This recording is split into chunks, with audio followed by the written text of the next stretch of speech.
Welcome back to Colossus Flexibility Talk, the podcast where we learn from the best of the best in HYROX, top athletes, smart strategies, and real talk about how to train harder, race faster, and keep improving. This is where we break down what it takes to perform at an elite level so you can bring that mindset into your own training. I post a new episode every Saturday, 11 a.m. Today's guest is Josh van Zeeland, Elite 15 athlete with a personal best in Solo Pro 54:57, going into Melbourne Major in less than 10 days. How are you, Josh? I'm doing good. Thank you, Stefan. How are you? I'm doing good as well. Um, Jumping directly into the training part, into everything, maybe you share with us quickly what's your sporting background? Yeah, so my sporting background. So for about 20 years, I played rugby union. I was outside back, fullback, more specifically. So I needed to be quite fast and quite fit. Alongside rugby union, I also played rugby sevens as well, which is a slightly more intense version of the sport, which is a lot faster paced, and you need to be really fit to play that. And then only a couple years ago, I had to stop playing rugby because I'd had a pretty bad knee injury. I tore my ACL, and that led me into doing getting more interested in running. More specifically, I did half marathons and marathons, and then towards the end of 2024, I found HYROX and did my first open race last year. Yeah, you're talking about your first open race. I seen it was a 56:47. Did you Yes. train specifically for this race, or you just entered and you? No, my coach at the time, Jess Curl, and we sort of devised a bit of a plan, but we didn't know exactly how to train for HYROX. Like most people still don't really know how to train for HYROX. It's still quite a difficult thing to train for. But it was sort of halfway through my last marathon block, we sort of found out that HYROX was coming to Melbourne, so I wanted to sign up, and I trained fully for HYROX for about 8 weeks. But I had a lot of my fitness from the running still, so that helped me out a lot. So I did a lot of erg work, and then stuff with like kettlebells and sled work as well. So yeah, I put quite a lot of effort into those 8 weeks, which definitely helps me. But it looks a lot different to how I train now, I think. Well, that's very impressive because you went 56 on your first one. Would you say then your sporting background had similarities to help you in HYROX directly? I think it's hard to say. Like with rugby, we definitely had a lot of hard training sessions, where definitely in preseason, where it was a lot of building up your fitness, but a lot of it was, lactate sort of stuff, where it's very short and sharp and very intense style of training instead of like doing zone two, like aerobic base building type stuff. So you need a mixture of both for HYROX, but I definitely think rugby definitely helped to teach me a bit of like mental resilience and a bit of grit to keep going when things get tough. And as I mentioned before, like rugby sevens especially, that's definitely still one of the hardest fitness things that have ever been introduced to. I think one of my first games, I remember just thinking like, there's no way that everyone else isn't feeling the same thing as me, because I just felt like I thought I was gonna die. Honestly, it was so hard. But yeah, no, that mental resilience definitely through rugby, I think, and then obviously the fitness through marathon training helps as well. You did also then your second race. I seen that you did a pro man and it was 60 minutes flat, and then very Mhm. fast you went into a sub 58. How was that possible? What did you change? Because it's quite a short amount of time that you had these achievements. Yeah, so my first pro race was in Brisbane in March of this year. I was still with the same coach at the time, with Jess. Again, it was still a good training block. We managed to learn a few things from my first open race, and then after that race, still in the lead up to Worlds. We were still working together, but then I actually changed coaches like around 2 weeks before Worlds, I think. Who I with my current coach now, Chris Baines. He's helped me out a lot in recent times.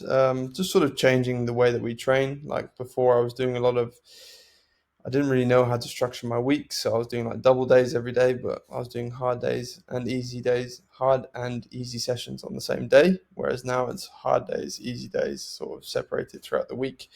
Um, just generally, I became a lot more invested in the sport itself and understanding like the physiological side of fitness and understanding what's actually happening within my body. I think that actually helps a lot to be a bit of a fitness nerd in this sport to understand what's going on, and just to know that things are going to be okay and it's pretty normal how you feel sometimes. Talking about your training, about those things, how does a specific training week look like, volume wise and hours wise? And yeah, if you can run us a bit detailed into training weeks Yeah. from you. So it goes through different phases. Some I know that in previous blocks I was doing a bit more volume. Now in the lead up to Melbourne, it's become slightly less volume but more intense. So the intensity's definitely increased a little bit. But um, I know that in the past I probably could have been hitting roughly around, at the most it would have been 18-hour weeks of training, with a lot of that coming through like aerobic work. And now it's, as I said, it's quite a little bit more intense. So maybe it's only dropping down to like 13 hours a week, 13, 15 hour push. But my weekly structure tends to go, I separate it between stimulation days and consolidation days. So those stimulation days would be my threshold days, where it's hard running sessions or sim like workouts. And then my consolidation days would be my aerobic work and recovery days as well. So longer, slower, base building type workouts as well. But yeah, the threshold days are there to move the needle, try and improve my fitness and get faster and stronger, I suppose. Do you have, when it comes to threshold training, are you more focusing on threshold or are you focusing on VO2 max as well? Definitely threshold. Like I rarely, within my training, I rarely ever touch VO2 max. The only time I would ever get into that, it would be like on a hard set of wall balls or something like that towards the end of my session. Like rarely within my training do I try and hit that top level. It's mostly within the threshold. Why is it like this? I just think, as my coach likes to say, the juice isn't worth the squeeze. I think it's just a lot harder to try and recover from those types of session. I find like for me personally, it takes quite a lot for me to get into that really high heart rate zone. So to try and recover from that afterwards would be quite challenging. I know it just had quite a tough effect on my body. So I think I've built an immense amount of fitness just sticking within those threshold zones and doing slightly longer sets, but I think it's definitely helped me build my fitness. So I don't really see the point in going into those higher ranges just yet, but who knows? Potentially in future, I might test it out. When it comes to running, how many kilometers per week do you have? So I don't actually tend to go off kilometers. It's more time based.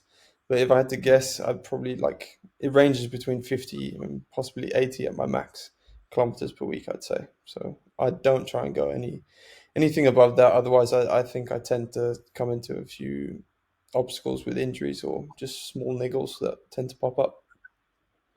And when we're talking about training blocks and training in general, Mm. when you do a strength session, are you hitting a strength session like a proper strength 5 by 5, or you're doing more strength endurance? So it's a good question. Like within my those aerobic days that I mentioned before, a lot of that tends to be strength endurance. So working on things like, for example, I love to use the Stairmaster with a weighted vest on. I think that has been a big thing that I've implemented into my training that's been very helpful for building muscular endurance. But and things like weighted step ups as well also helps as well. Um, but generally for my strength sessions, I only do at the moment, for example, in the lead up to Melbourne, I'm only doing two strength sessions a week, and those would be full body, but the intensity is very high. So sitting at like an 8 or 9 RPE for those training sessions, uh, and maybe only doing 2 working sets for a specific exercise. Like still have 1 or 2 warm up sets, but the main working sets will only be 2 sets of maybe 6 to 8 reps. Can you give a specific example if you're hitting legs, how this looks like, for example? Um, as I said, it's I wouldn't really have like a leg day, but I would have like a full body day, which would include either a hinge or a quad dominant movement. So, say for example, today was a trap bar deadlift, and I had 2 working sets of 6 reps at an RP of 9 or 8, 8 or 9. Right. Yeah, and generally tend to work off tempo and pause reps as well. I think just small things to change up your training slightly. I don't think it's all that worthwhile trying to overcomplicate your training. You're better off doing the basics really well and just building consistency over time with those sorts of things. Yeah, I've talked to some of my friends, and they were saying that you do Stairmaster with the vest. Hmm. You also mentioned. How does that look like? You getting your heart rate there up, or it's more low intensity work and over more hours? Um, yeah, there's lots of different ways that you can do it. For example, you can also do something called rucking, which is getting a really heavy backpack and strapping that on like you would go hiking. You look a bit strange in the gym wearing a backpack and climbing up the stairs, but I've done, say, for example, I've worn a 28 kilo backpack and done that for 15 minutes where you're going fairly slowly, but your heart rate can creep up into the 140s, 150s pretty quickly there. I've done a few sessions where you wear a 10 kilo vest and you may do a few interruptions where you do like squats or push ups or something like that, just to break up the Stairmaster a little bit, or you can just do a long slog of no weighted vest and just do the other week as a recovery session. I did 2 hours zone two on the Stairmaster. That doesn't sound like a recovery. It wasn't. I can't say it was super enjoyable, but actually, like I suppose if you just put on a YouTube video and you just zone out for a little bit, then it's fine. You just get it out of the way and it's done.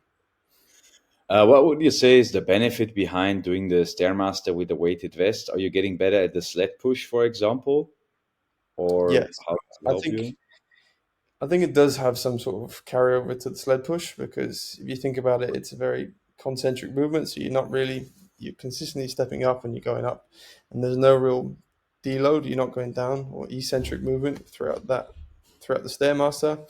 It's a similar thing with the sled push. You're not actually having any eccentric loading through that. So it's just consistent pace over pace. You're just pushing the weights, And if you can build that up, and you can build up you can change how far you go, how fast you go on the Stairmaster as well, and also increase the weight that you're loading.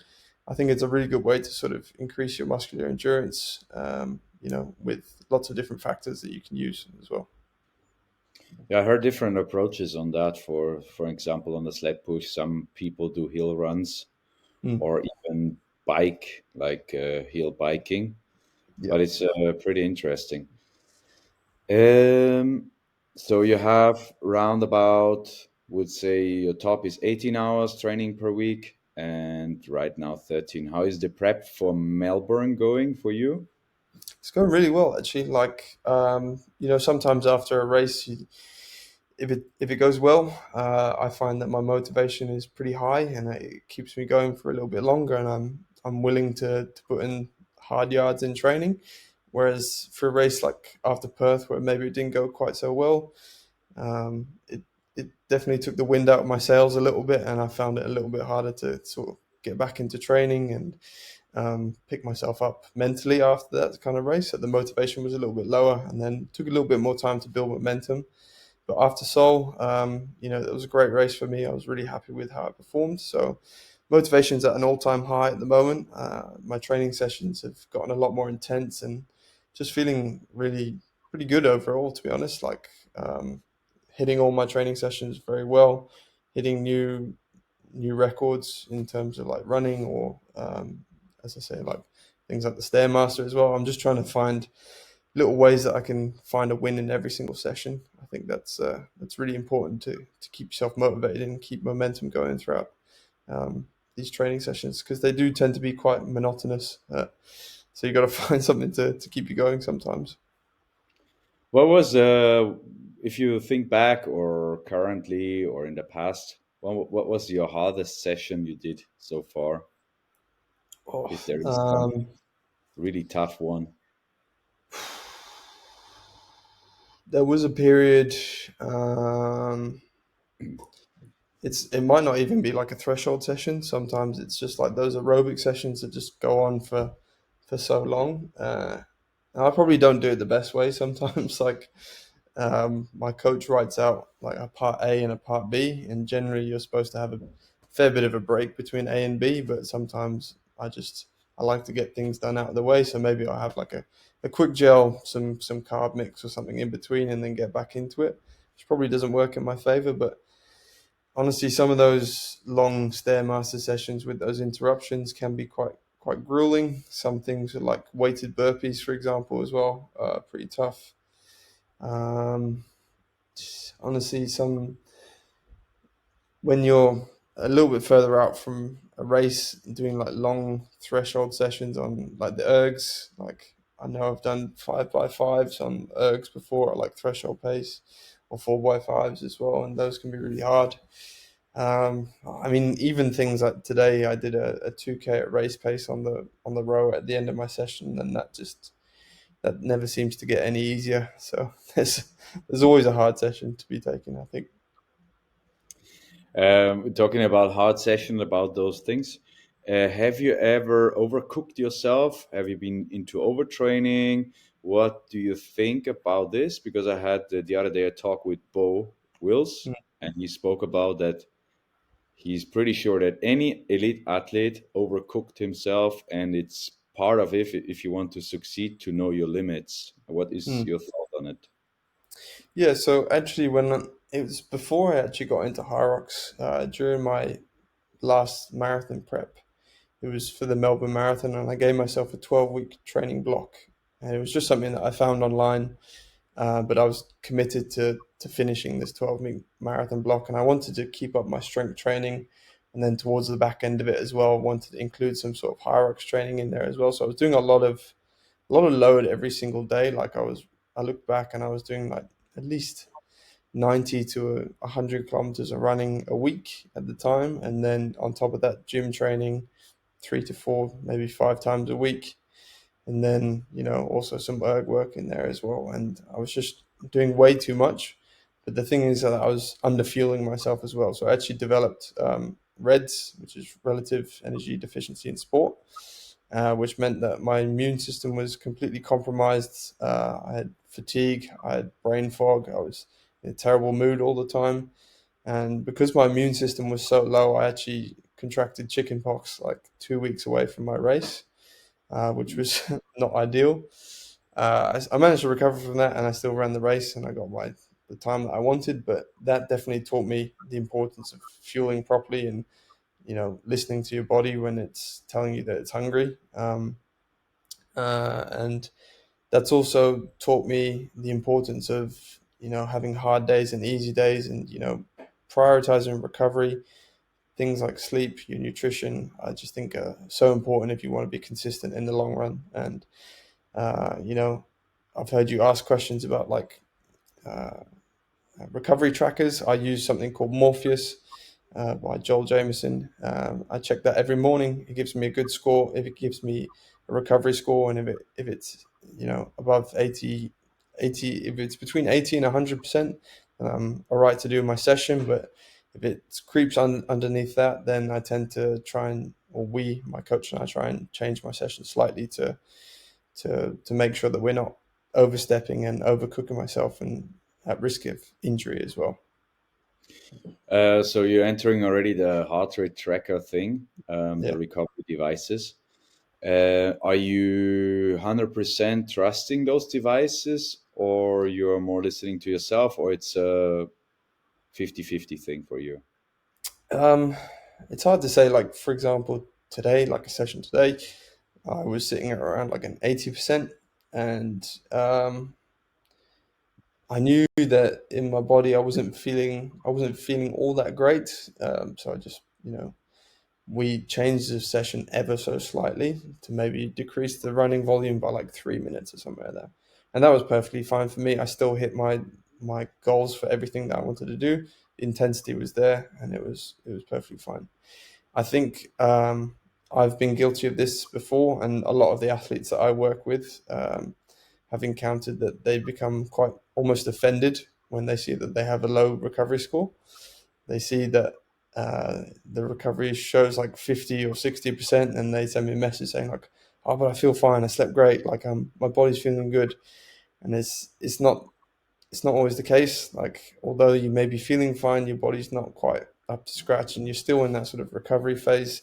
And if you are to, do a hard session when you're still in that recovery phase, then you're just likely to dip back down, and it's going to take you even longer to recover from that. So, um, my coach loves to say that trust data, not feelings. So if the Morpheus says that you're not ready to train at 100%, then just trust it. It just takes some of the guesswork out of it.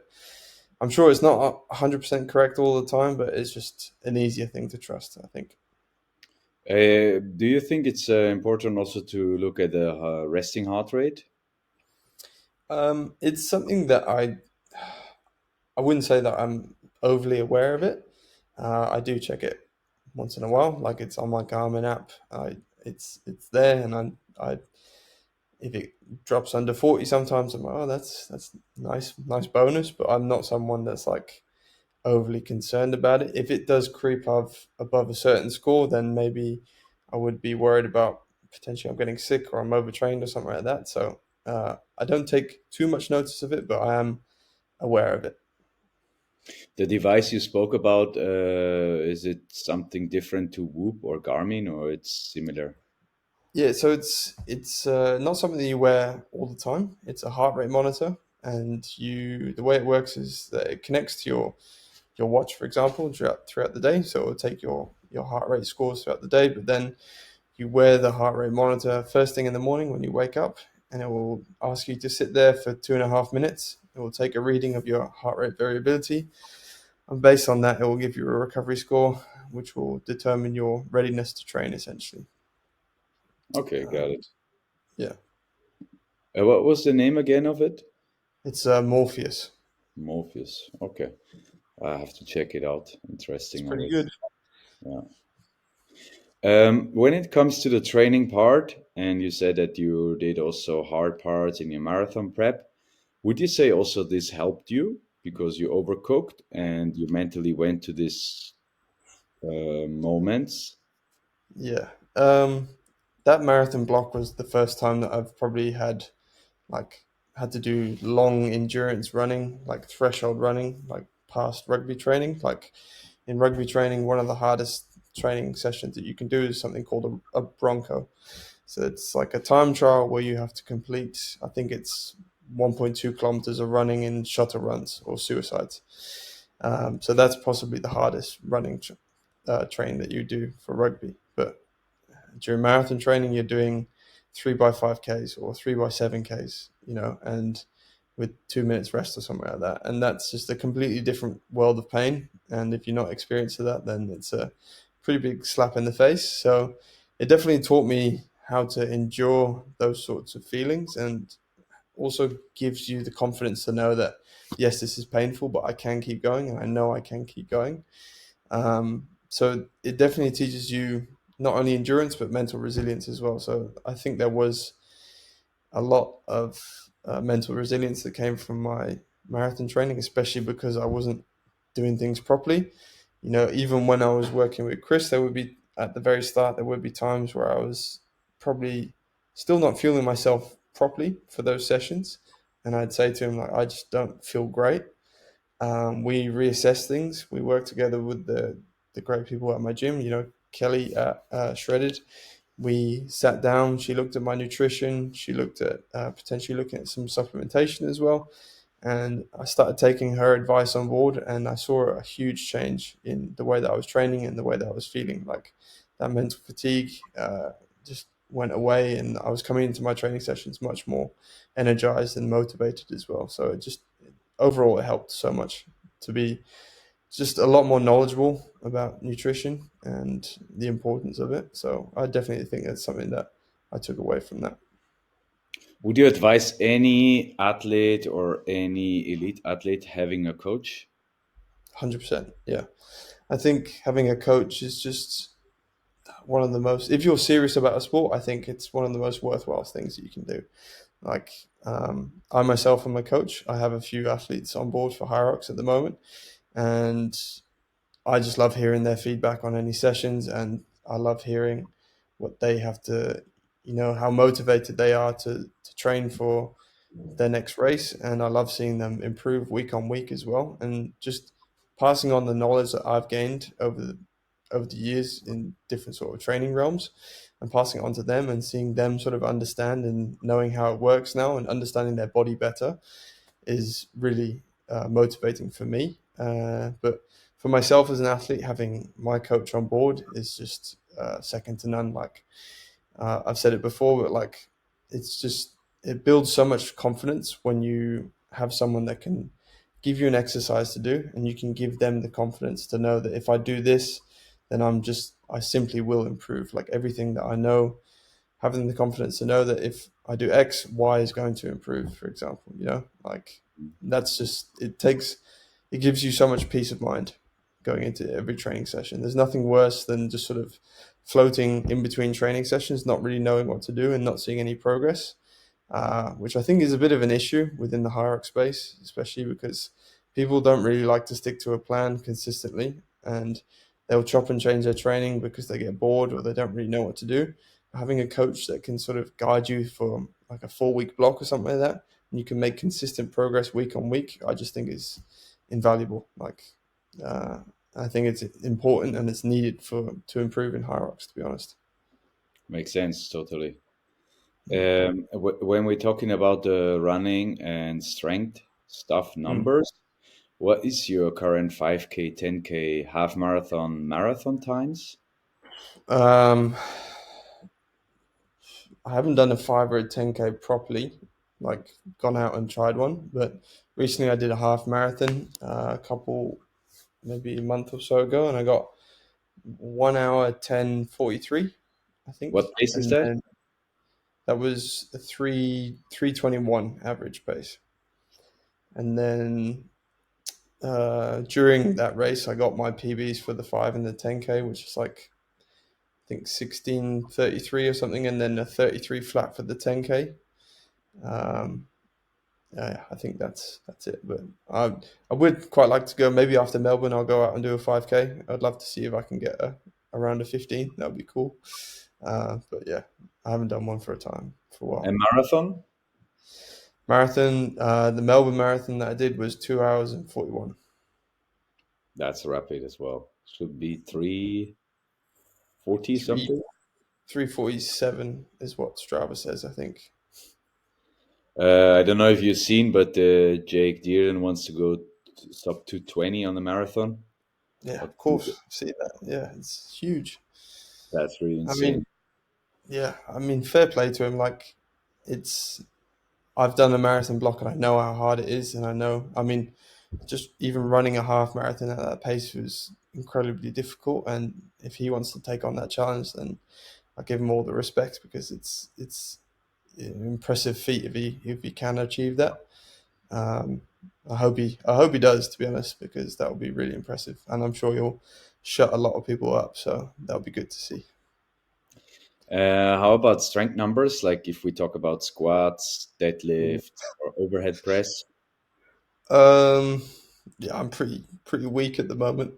Uh, um, I honestly have no idea what my squat would be. On a good day, I'll say maybe 150 at the moment. Like, honestly, not very strong. Bench. Are you talking all time or at the moment? Ah, at the moment. At the moment, maybe 110. And Maybe, I'm not all sure. time? Oh, when I was a rugby player, I was probably another 6 kilos heavier, and I think I nearly managed 140 on the bench press. So, but I was getting injured a lot. Overhead press probably, I don't know, 70 or 80 or something like that. I don't know. Uh, I probably should. I definitely should put a lot more emphasis in my strength training. But yeah, after Melbourne.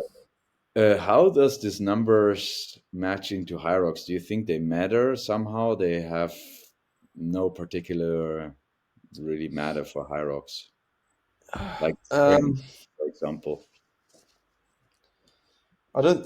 HYROX isn't a strength sport. It's a muscular endurance sport. It's an aerobic sport. So I think yes, you do need some degree of strength. Like you can't just be a pure runner, for example. That doesn't work. We've seen that not work in the space. But you don't also need to be this absolutely jacked bodybuilder type either. I think that's a lot of people's issues when they first enter HYROX is that they think that they need to be really, really strong, especially when they move up into the pro category. They think that they need to be ultra strong in order to move the sleds, but it's just not the case. Like you have a whole range of athletes that are coming into the space now of all different body types that are able to move the sled. So uh, it's not to say that you don't need to that you shouldn't neglect strength training. It's just I don't think it's as important as other areas of the sport. Got it. Makes sense. To be fair, you're one of the stronger ones that I had on the podcast right now. With the things there, are even some people that are on the squat on 120 or 110. Mm, So obviously, it's not so much a matter of strength, like you're saying. Um, when it comes also to racing, you're going now to Melbourne to the elite race. Is your mm. first time you're ever doing an elite race? Yeah, first one. Yeah. How does that make you feel? Are you excited? Are you nervous? Or you think, oh, it's okay, I'm used to that, or it's a different pressure? I wouldn't say I'm used to it, but I'm definitely excited about it. Um, I think I used to be the type of person that would be scared of these sorts of situations to be, be facing the people that I've maybe idolized for a while. But now coming up and racing against them is a really exciting opportunity for me.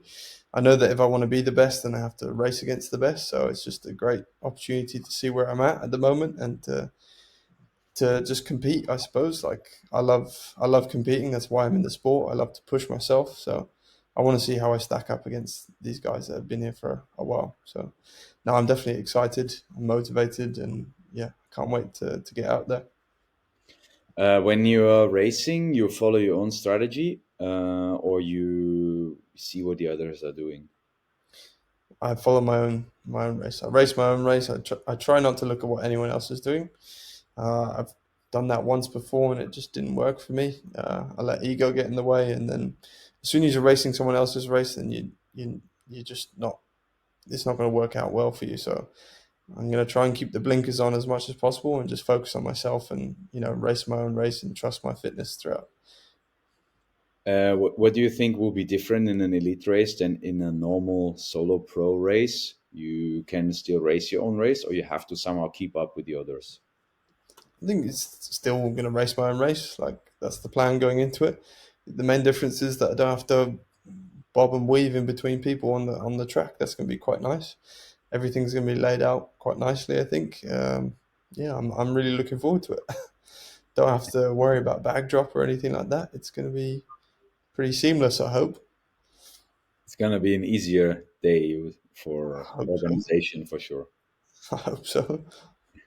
When we're talking about you spoke also about you had like a nutrition advice coaching. Let's enter into this a little bit more about fueling, about nutrition. What's your approach to this? Your general approach? For me, I like to try and prioritize whole foods. I love, I think I eat quite a lot throughout the day.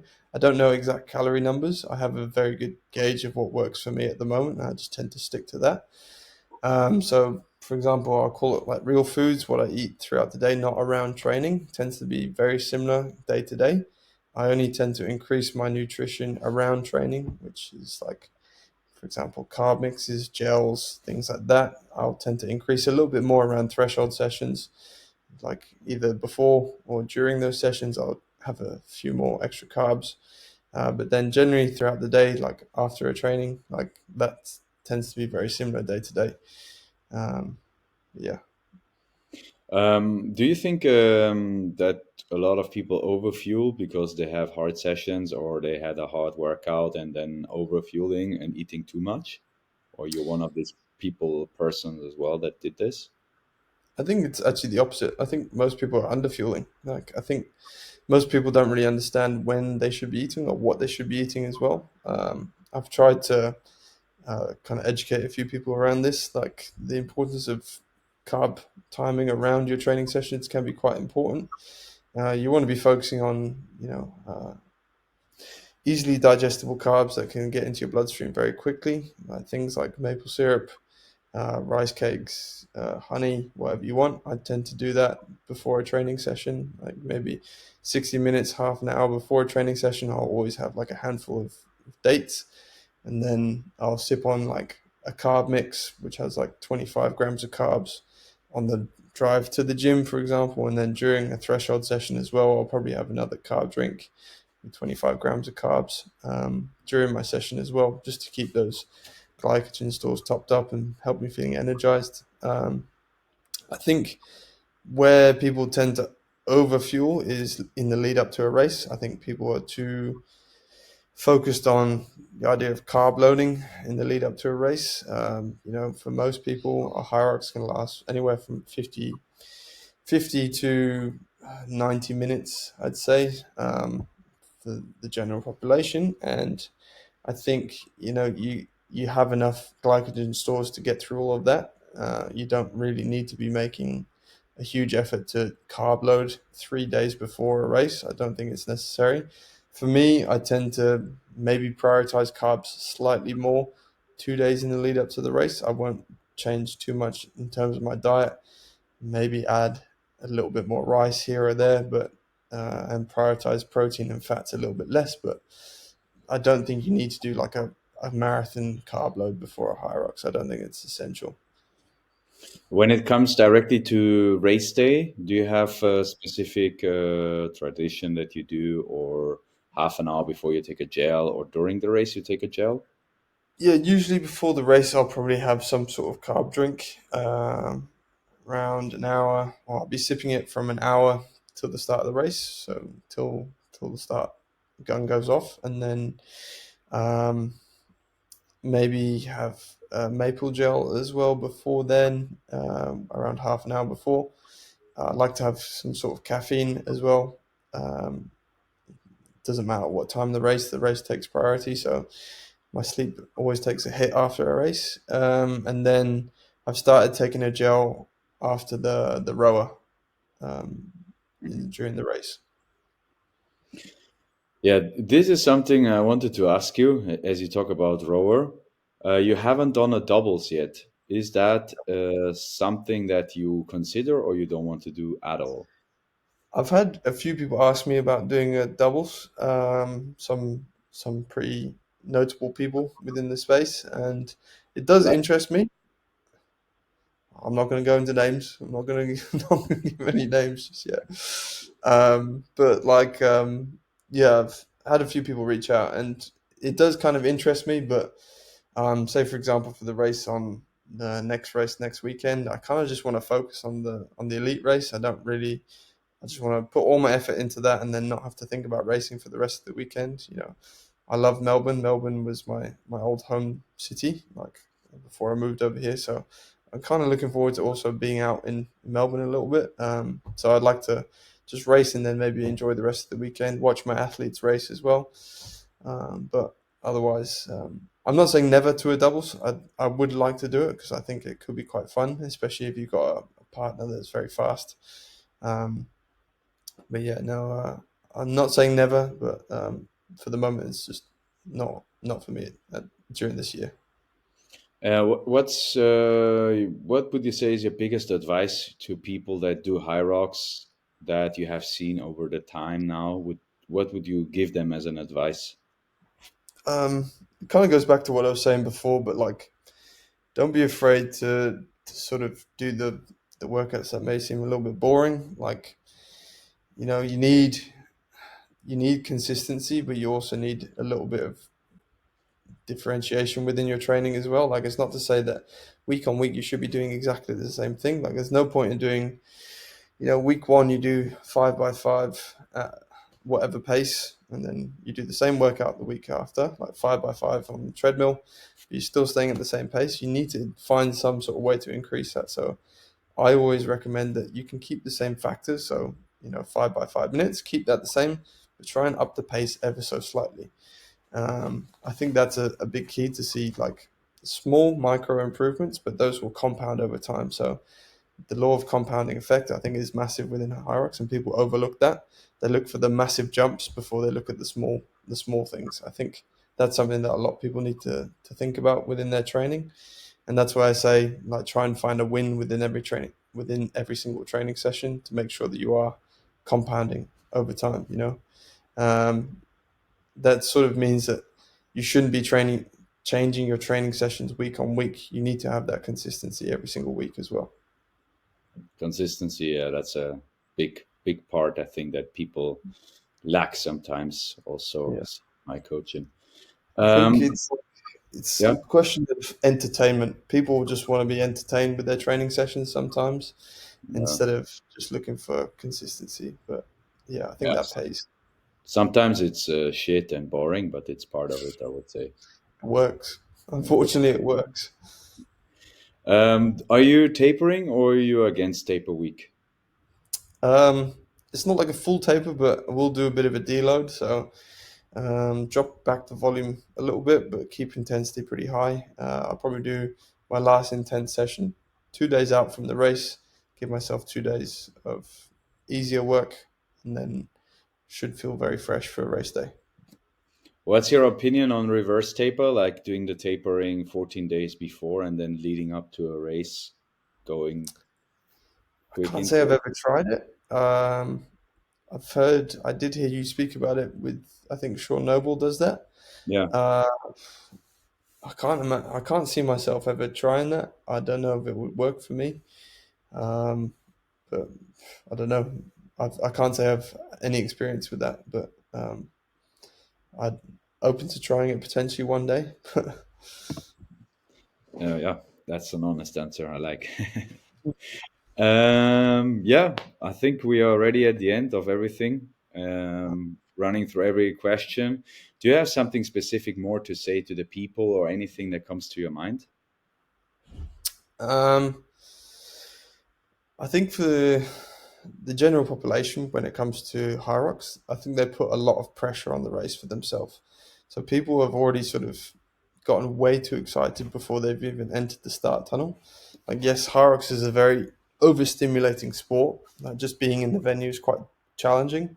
That's partly why I don't really like to be around the venue too much before my race actually starts, because it's quite a stressful event, and all stress is stress on the body. So your mind isn't very good at differentiating if it's like, you know, running, doing a hard workout, or just being in a stressful environment. And I think that is actually quite taxing on the body. So just sort of understanding on how to manage your stress, I think, before a race is quite important. But also, um, taking away some of that pressure can be good for your race as well. I like to say that you should be like lowering the stakes. um, I like the term that you either win or you learn. And if you see every race as like an opportunity to learn, you can only consistently improve. Like, if you said that maybe this went really well for me in the race, but this didn't go so well, you can apply that into your training. You can keep improving week on week as well. So I think having a growth mindset and understanding that, like, the race is an opportunity to learn and improve yourself is a great way to go about it.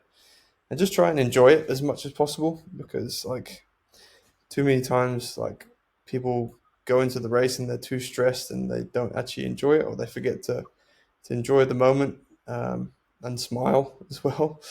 You know, they say that this is the victory lap. You've done all the hard work. The training's probably the worst part, and this is the best part. So I think that's something to keep in mind as well. Um, and yeah, How do you that's it. keep this in your mind? Because of course it's a good statement, yeah. With take it as a learning, but it's not that Mm. easy to always go out with a winner mindset from it. So, do you have any advice on this? Um, I think. Oh, it's a pretty good question. I don't really know how I go about it, but it's just something that I keep saying to myself throughout the race. Like next, especially if you're in a race where you're chasing someone, your mind just sort of goes from one job to the next. Like for me, it's like finish what I'm doing, next job, do the run, next station. Like it's there's not much thought that goes involved. One thing that I do try and focus on throughout a race is like positive self-talk. So trying to, you know, be as kind as possible to myself, like saying that this feels easier, I'm running smoothly, I'm feeling strong, uh, allowing myself to take a break before I reach that 100% on some feelings. So just dialing back on some things as well, and then having the confidence to trust my fitness as well, definitely helps. So I think positive self talk comes into it as well. Um, but yeah, it's a hard thing, but you just have to go into the race with that mindset that you you're just gonna make some sort of learning from this, and everything's gonna be okay. I suppose the world's not gonna end if your HYROX race didn't go too well.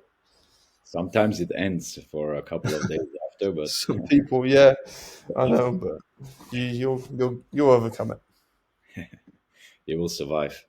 Yeah, Okay, I'm always ending the podcast with some super quick questions. Like you have two choices, and you just answer as quick as possible. cool.